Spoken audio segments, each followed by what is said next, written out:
How's it going, everyone? This is Christian Duke. Welcome to another edition of Strength Addicts Radio. Today is Wednesday, September 30th. Before anything, I want to thank our great sponsors. We have Tokyo Nutrition, full line of supplements from pre-workouts to protein powders to test boosters. Join their mailing list today and save 10% with the code BUILDMUSCLE. Also want to thank our longest sponsor, myoatmeal.com, over 22 billion combinations custom built by you. They also have a great nut butter alternative for those of you on contest prep called PB Lean. Check them out at myoatmeal.com. Again, with them, you can save 15% off by using discount code SA15. I want to give a big shout out to Primeville Labs, one of our other great sponsors. These guys have the most powerful legal pro hormones on the market, capsules, transdermals, and more. You can save 10% off with them by using discount code SA10. And finally, our newest sponsor, sportprotein.com, 100% pure egg whites, dried egg whites, cholesterol-free, carb-free, totally kosher. Great products. Check them out. It's a family farm in Indiana. Great company, sportprotein.com. So today I'm very excited to actually welcome a competitor that I heard many great things about. I actually didn't get to meet him at the competition, but I spoke to him afterwards. And I'm talking about the NPC Bill Wilmore Classic in Hollywood, Florida. And I am talking about NPC men's physique competitor Kieron Bane. Kieron, how you doing today? I'm doing fantastic. Awesome. Like I was telling the listeners, I heard so many good things about you at that competition. I was, as many shows, I'm always backstage, chasing down competitors and this and that. From what I saw in the pictures afterwards, you just brought like a phenomenal physique, and we're going to get into all of that and why I think you're a great fit for the new division that's coming out. But before that, as I do with all of my guests, whether online or at shows, I've got my canned question, and if you don't mind, I'm going to ask you that now, and that is, if you could, tell us when and why you first got started weight training, and also talk to us about who or what inspired you to compete. I started competing in the NPC early 2011. I started off some injuries in 2010 from skateboarding. I skateboarded for about 10, 12 years of my life, like really hardcore, and my time was done. So I needed a different sport, a competitive sport, but more of an individualistic kind of approach to something. I never thought in bodybuilding there would be teams or, anything like that, but it eventually has evolved. I would say my most inspirational thing that got me into bodybuilding is when I was probably about 9 or 10. I was at a pool party in Ohio, and I didn't know how to swim, and I had these water wings, and I was holding two GI Joes, one barbecue and one Cobra Snow Trooper, and I was waiting on my friend's cousin, and they were like, "Oh yeah, he played soccer last year, but now he's got into bodybuilding and everything." Well, you have basements up north, which you don't have down here in Florida. And he comes walking out of the basement, and I had never seen him look like that ever. I mean, he was massive, probably about 200 pounds, wearing red posing trunks and tanned and oiled, and come out of that basement like he pumped up, and he walked right to a lawn chair and laid down. And lo and behold, believe it or not, I mean, he literally had this gorgeous girlfriend that walked out like 5 minutes later out of the house, and she laid right down next to him. And I think at that point in time is like when I was like, I want that. As a kid, I was like, I want that. I was like, I want to be that guy sitting with that girl, on the lawn chair, and everything. Sure. But I didn't get started many years later because I did have a first love, which was skateboarding. And that's a really intense sport too. I used to go to Coconut Grove, like in Miami or whatever, and the skateboarders would be out there. Not only is it a tough sport, but it's a tough crowd too. Skateboarders are like, there's some pretty badass dudes. As far as competing though, once you have the physique, I see a lot of guys in the gym. I mean, I've come close myself, but never quite that close. But when I see the guys in the gym, they're posing the mirrors or whatever. Some gyms have posing rooms. They might do that in there. But then to actually get on stage in front of, my gosh, the lights, the judges, the audience, the press. What inspired you to do that? I mean, was it still that scene from the pool, or was it something else? I think it was just getting up there and proving that I could do it. I was always good at like self-evaluating myself, like looking at myself in the mirror and saying, hey, like, I think every good athlete should be able to look in the mirror and say, "Hey, I know that that's cut. I know that's defined, and everything like that." And I wasn't the biggest guy, but I knew I was pretty to look at. I had everything from head to toe, as in the lines and the structure. Nothing was. My arms weren't too long. My legs weren't too long. I didn't look gangly anywhere. And I was blessed with a great, crazy set of abs, but I was blessed with nothing else. And trust me, I worked hard for everything else: arms, shoulders, legs, calves, you name it. I mean, I busted my butt for it. Uh, I think it's just something to myself. Absolutely. And when you say pretty genetics or pretty build or whatever, I want people at home that maybe aren't familiar with physique-based sports to understand that when someone says that, if there's a pretty physique, there's also an ugly physique. There's guys, unfortunately, girls, guys, whatever, that aren't blessed with good genetics and also don't maybe have the best training or diet approach.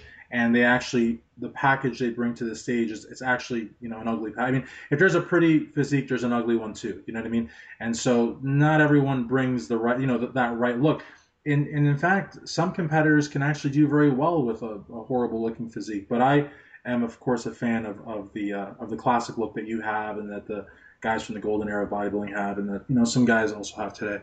So, talk to us about when once you've decided to compete. Of course, you have to pick a federation, you have to pick a division. What went into that thought process? What division did you pick, and what federation did you pick? There was really no kind of choosing or picking. I was very ignorant to the whole thing. I didn't even know there were pro bodybuilders. I just said, "Hey, there's a show," and I ended up getting my NPC card that day. I didn't know anything about it. Um, and then that's when I knew. I even remember a guy making fun of me. He was like, "Hey, do you know who that is?" And I was like, "I don't know who that is." But Right. as I said, I learned, and Well, the thing is, I, I mean, it's not that hard to believe because, again, bodybuilding and the physique-based sports they're very much what they call cult sports. So it's not like someone's asking, who's LeBron James or something like that, or John Elway. I mean, it's a pretty sort of need to know sport. It's getting better though, I think. Questions I wanted to ask you also was you initially got started out with bodybuilding, correct? correct. And then you moved to men's physique. So maybe talk to us about what went into that decision. Why did you make the switch in divisions?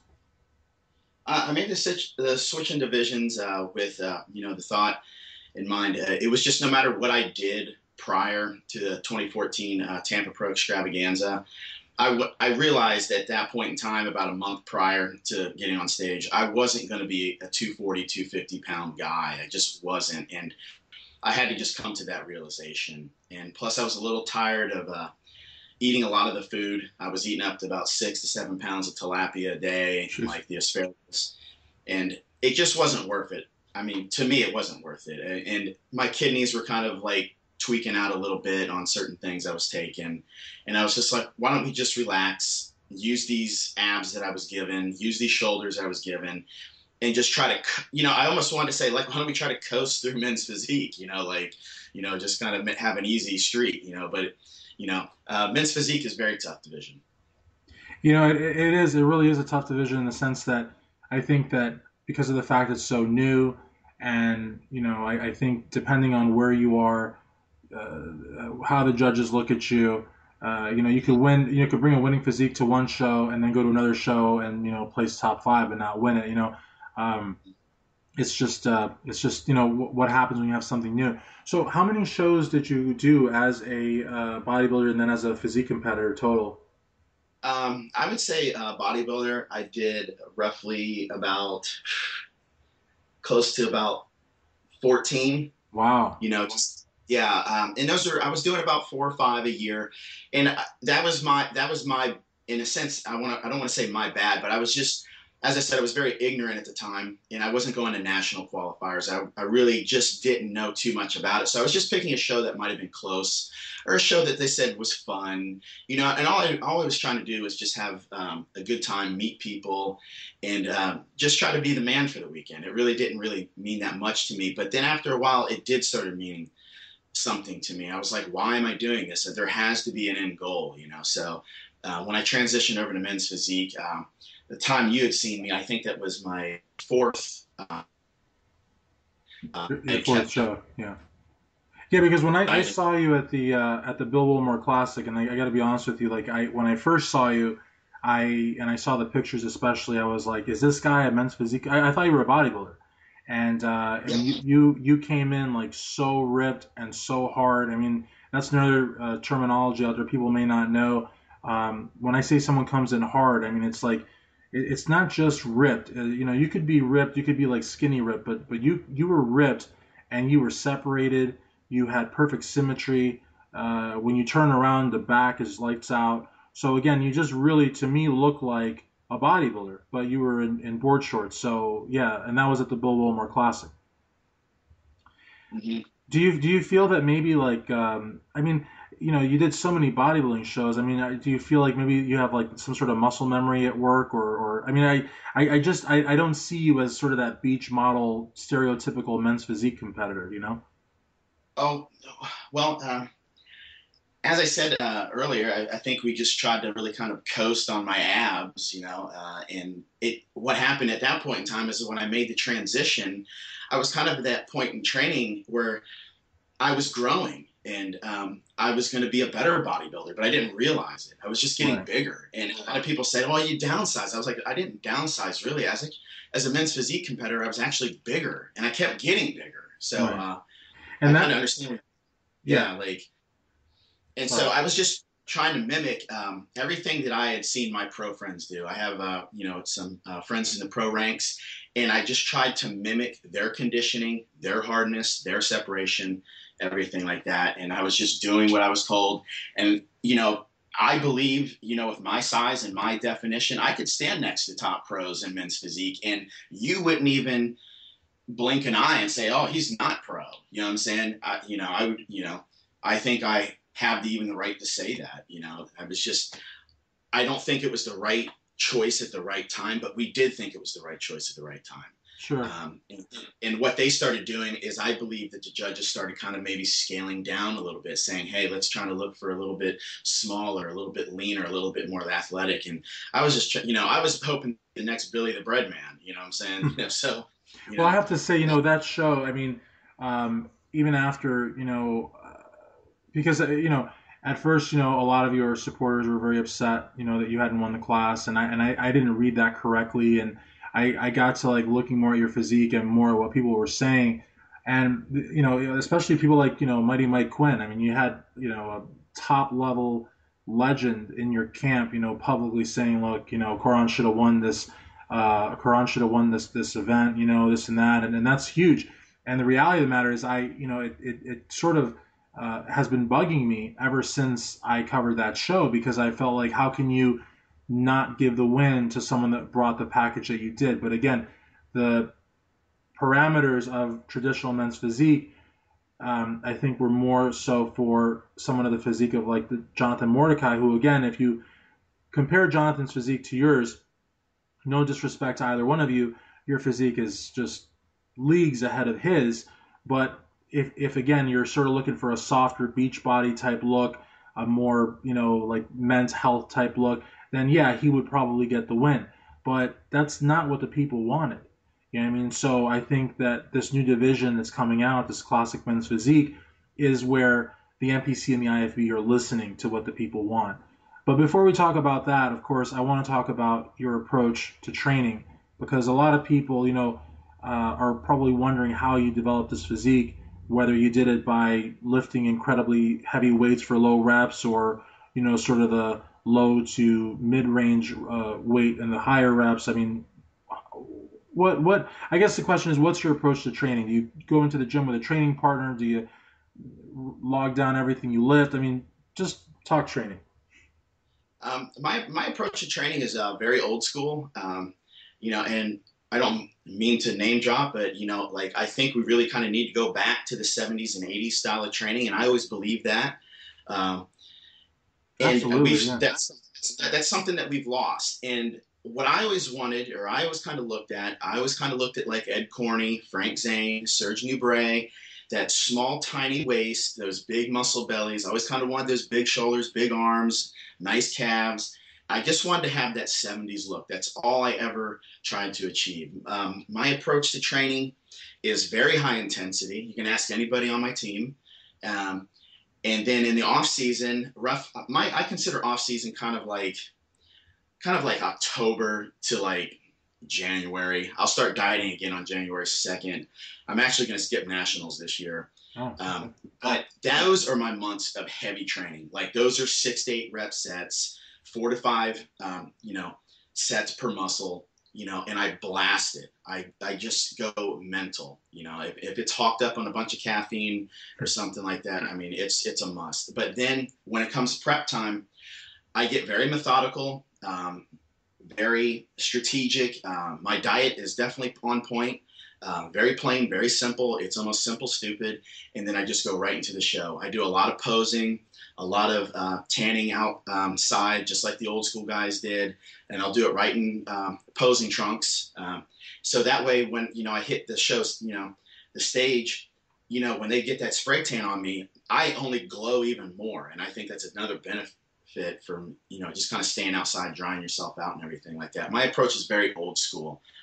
Now, when you're in the gym, though, again, I think it sounds like you're like very high intensity, of course. What's your opinion on sort of, I guess, drop sets, compound movements, really drop sets, training partners, going to fatigue? I mean, do you, what's your take on that? I mean, like, I guess, what's your take on sort of new age concepts in training? It sounds like you're pretty basic, but Yeah. Drop sets I've never been really a fan of. I am a big fan of supersetting. supersetting, that's what I was thinking. Not compound, yeah, supersetting, yeah. Supersetting, 15 to 20 reps. I say two's company, three's a crowd. So usually it's maybe one other guy, and then we just push it mental. And I do everything to failure. And then my approach to this as well is all pain, all gain. You know? Absolutely. Now, what about, I guess, some people call them like sissy squats or half squats or half reps, or do you see any value in that sort of thing, or do you just think those are like pride reps or whatever? Um, I'm not a big fan of that, and I've tried it many times. I just think it needs to be a full repetition. It needs to be controlled. You need to be flexing at the top of the movement, controlling the muscle. I think ego kind of needs to go out the door a little bit with Hmm. these half reps, or like what they call partial repping. Right. I'm not a fan of it. I don't. I think it kind of shortens you. I want to lengthen the muscles. I don't want to shorten the muscles in my training. I'm not a very tall guy. I'm 5'10". So like that being said, I want to have the length in all the muscles that I can, not kind of look like I was shortened out a little bit. Sure. And what's interesting too is that I mean, you said you're not tall, but yeah, in bodybuilding, I think 5'10", you're like in tall area, but yeah, I guess you're not like a giant, but you're not short either. You're like in that right spot. Um, Mhm. So what about accessories? I want to ask you about accessories. Like, what's your take on, lifting straps, wrapping your knees, weight training belts? Do you use any of these things, or again, do you just kind of Most of the days it's just chalk for the hands. I chalk usually it? get sweaty hands. Knee wraps for anything over 315, and then a belt as well for anything over 315. Anything else, no. Okay, cool. I hope you don't mind, but I have a few more training questions. I know a lot of people, they really enjoy these. Now, as far as leg development goes, do you swear by squats, or some people avoid the squats because they think, I don't know, they're scared about like their knee health. But then again, I've also heard people say that if you don't squat, you're never going to have like, tree trunk quads. I did hear you say that, calves are very important for you also, which unfortunately for men's physique competitors, that's a shame because they're not scored. Actually, I've actually seen, well, I haven't seen, I've heard of people that have actually, uh, again, I don't know, this is just hearsay, but I've heard of people that have had like some sick, calves as physique competitors. It actually kind of hurts them in a way, which is horrible. I mean, how could that hurt you? But what's your, I guess, your approach to leg training? My approach to leg training is beat them to death. They need to be beaten. They need to be filled with blood. High volume, 15 to 20 reps. I do believe, and I'm honest to God on this, squats are a must. Okay. They are a must. You know. And I think so too, because I think, and there's certain exercises in the gym that I think are really very much ego driven. Squats are not one of them. Leg press, a little bit. And it's crazy because I've seen people in the gym that'll, press every plate on there and maybe have a girl or a guy or whatever sit on top, but they can't Yeah. do 315 to the grass. They can't do it. Oh, you're so right. You're so right, bro. So I don't know. It's one of those things.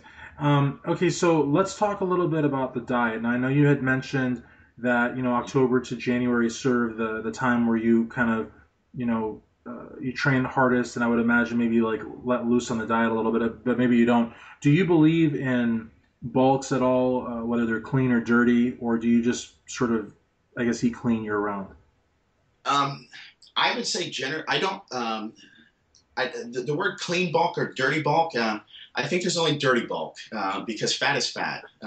No Right. which way you can't flex it either which way. I don't believe in bulking up no matter what. I usually, after I'm done with preps for the year, I kind of eat generally 3 meals a day. My lovely lady makes them, and nothing really extravagant, but I don't go out of my way to eat any junk food either. We make most of the meals at the house. They're very clean.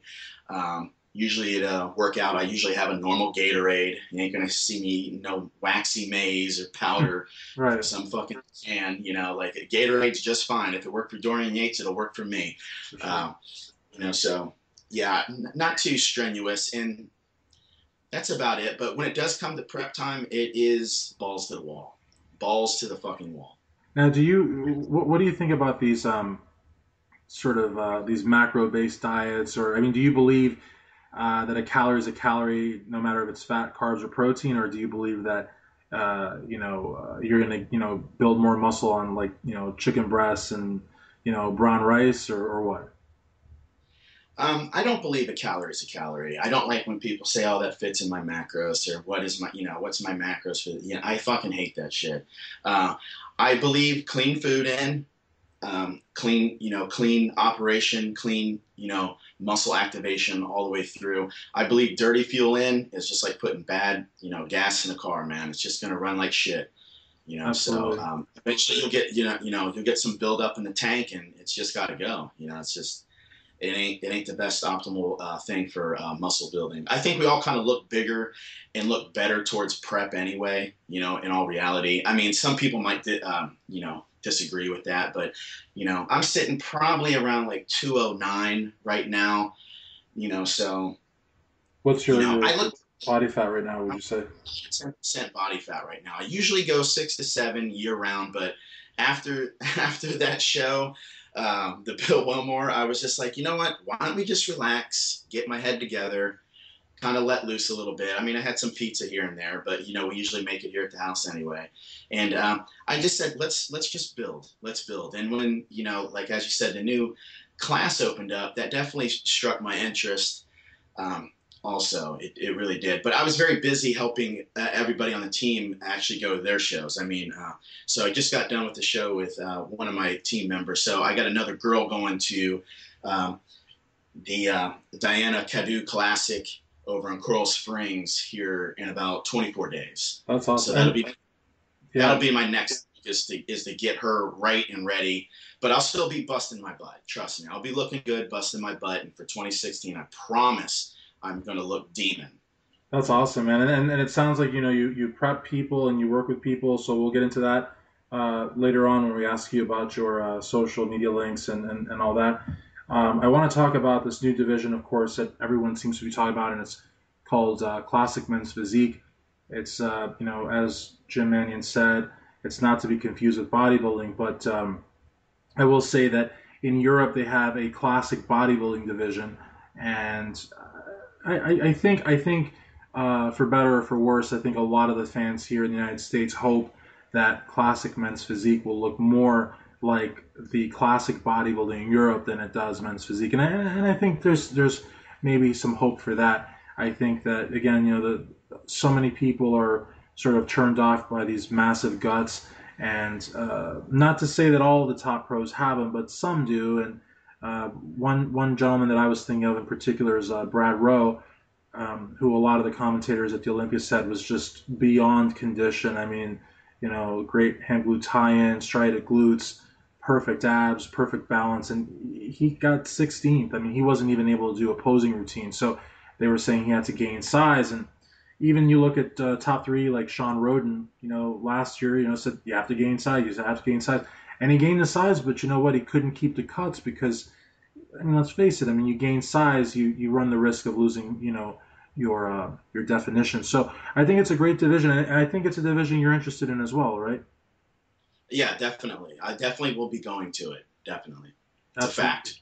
And there's also bodybuilders that I know, like Louis Uridel, who 6'1", 215.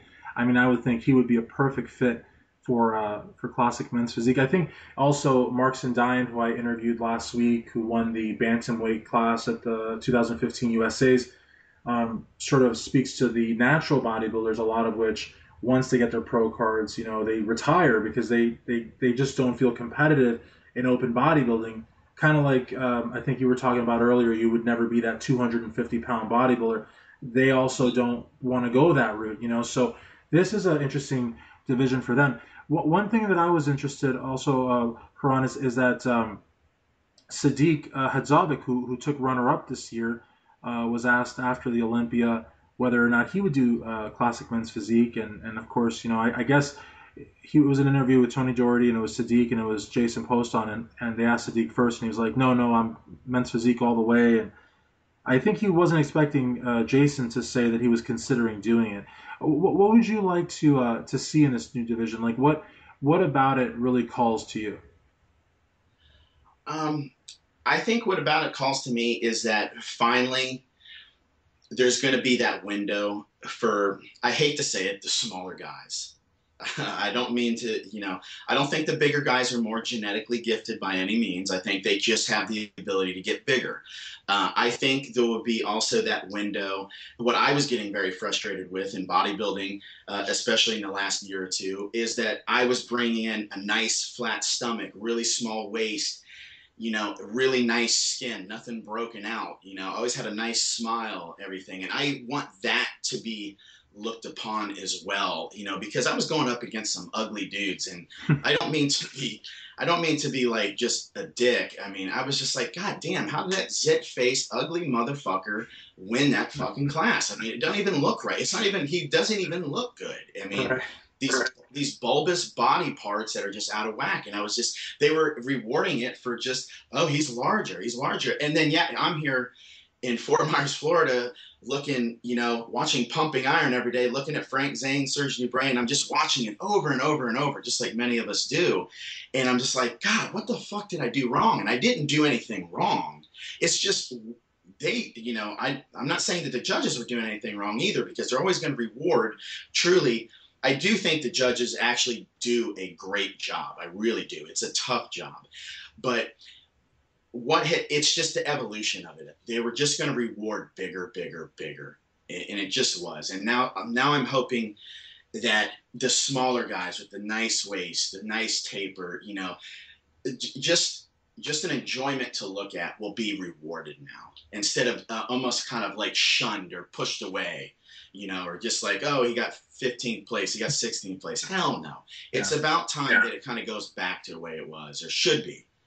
Absolutely, and I think too the one thing that Jason said in that post Olympia interview that I think might actually sort of interest you as well is the fact that the big reason he was interested in it was for the posing. I mean, in men's physique, you have what, 3 or 4 mandatory poses, whereas with bodybuilding, you've got, I think it's 9 or 10, and then on top of that, you have an individual posing routine in bodybuilding, which you don't get in men's physique. So, as far as posing goes, I'm sure you would want to, sort of showcase That's your physique, right? that's another huge thing I miss. I noticed about the fifth show, men's physique. I was like, it really kind of boils down to almost two mandatories in men's physique now. They want a front and a back. Those are your two mandatories, and if they allow you a side, you're lucky. And I'm being honest. Right. You'll even notice in the competitors meeting, they'll be like, no side poses. You're like, fuck, bro. Like, like, what are we going to do? Because that's sometimes they're usually their best pose. It was actually kind of like one of my better poses, but I do have a good sick front and a good sick back. But that's one thing I did miss. I started missing the time on stage. It wasn't the 60-second routine, which in big shows usually gets cut down to about 35, 40, like say you're at the Europa, but it was just the time on stage, the time to show everything, because you work so hard. Why are we only showing half? And then I kind of was like, I was starting to reminisce a little bit. You know, a lot of people were saying, "Oh, do you miss the bodybuilding? You miss the body." It's what I started out as, you know. So I think it's what I truly am, you know, in this sport, you know. Absolutely.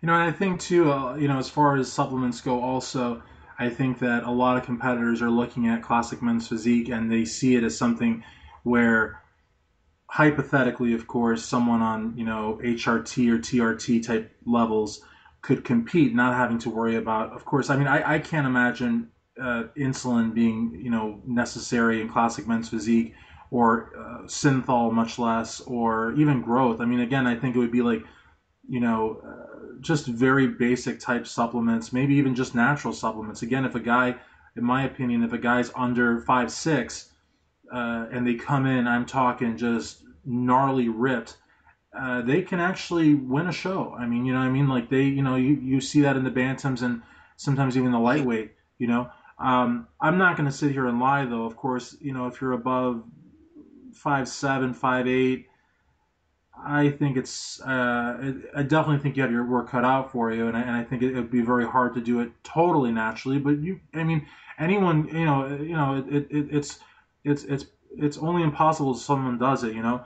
But I think just to, you know, keep it at low levels and to focus more on the diet and the training like they did in the '70s, I think that's very appealing to a lot of people. I do. I won't go as far as to say I think it's still going to be used. Everything that you mentioned above, Right. you know, because everybody's still going to want that edge. They're going to think, "Oh, I'm on the edge." You know what I'm saying? You know, I think it'll still be used, but I think the people that you're going to start being rewarded are going to be the, you know, less is more, you know, type of personalities. You know, the ones that really put in the hard work, and that's one thing we have definitely lost in this sport. It's a shame too, and I will say that. I will say it No, fully, proudly. yeah, We have lost some in this. yeah, I mean, I But agree. I just think it would be better just to really just go back to basics, you know, and something that Mike Quinn's been talking about a lot too. The other thing too, I don't know exactly the scoring criteria for classic men's physique, but the fact that the posing short, because it's not a trunk, but it's a short, I think it's a speedo. The fact that it's a speedo as opposed to a board short, you're gonna see some legs in there. You're gonna see maybe you might even see the whole teardrop. You're definitely gonna see calves. You're probably gonna see some hamstrings, and I think that's great. You know, whereas the board short just, what does it go? I mean, board shorts might even go past your knees, right? board shorts should cut off about 1 inch above your knee, especially Okay, the newer ones. They like to see a little bit. You okay, know what I'm saying? but Yeah, you're still covering basically your entire quad and ham, right? entirely, Entirely, entirely. yeah, yeah. Okay, so I think really where I want to go now, if you're cool with it, is I'd like to maybe know your plans for the future. If you'd like to share, you know, your short-term, long-term plans. If you're, you know, interested in working with supplement companies, or if you already are, anything along those lines would be great. Um, my plans for, you know, as I said, I'm going to skip nationals for 2015. That's a decision I've made on my own. Um, you know, and I really want to hit 2016 harder than I've ever hit it before. Um, my goals are to have, you know, in 2016, my team even bigger, better looking, you know, and I'm not really working with any supplement companies as of this moment. You know, I really kind of, I'm pretty hardcore about that. So if a product is good, I will endorse it. If a product is bad, I won't endorse it. I do want to give a shout out to Total Nutrition, you know, and Yanni Galakis and his family. And, you know, it's just, I really plan to hit it hard 2016. I would honestly even tell you I would probably be in the first show of the year, which would probably be the Carina Nascimento Classic, which I believe is in January, February. I believe it's in early March. It'll be actually before the Arnold. That's awesome. That's awesome. I'll definitely hit you up a few weeks before that and maybe do another interview. That'd be really cool. And then talk to us, of course, about, you know, your business and how your friends and fans can keep up to date with you on social media and the internet. Um, Friends and fans can find me on Instagram at Bane Bravo. On Facebook, they can find me at Kieron T Bane. And if you want to look up my website, it's at www.teamphoenixflorida.com. All the information is right there. I do contest prep, meal prep, diet plans, um, weightlifting plans for, people just getting into the sport, everything like that. But my specialty is getting you on stage. I do have a passion for having a conditioned look on stage, and I promise if I can do it, I can teach you how to do it. And I like to make leaders, not followers, and I don't like to make people dependent on me. In case they move to, God knows where, they can say, hey, man, that guy taught me very well. So Awesome. That sounds really good. I actually like that approach. And then finally, as always with my interviews, I always say the most important question for last. If you could take a moment to thank those folks that helped you get to where you are today. the folks I would like to thank that helped me get this far, I would definitely like to thank my girlfriend, Samantha Faye Lacey. She does put up with me daily, especially during the prep. And then I'm probably not the easiest guy because I'm real meticulous and real dickhead at times. And then I would like to just thank my team and my teammates for really pulling hard each and every day. It really means so much to me. It really does. And then I would like to thank, you know, just a lot of the NPC, the judges, as they've always been very supportive of me. Especially I would say, Pete Fancher. You can also find him as Dennis Fancher on Facebook.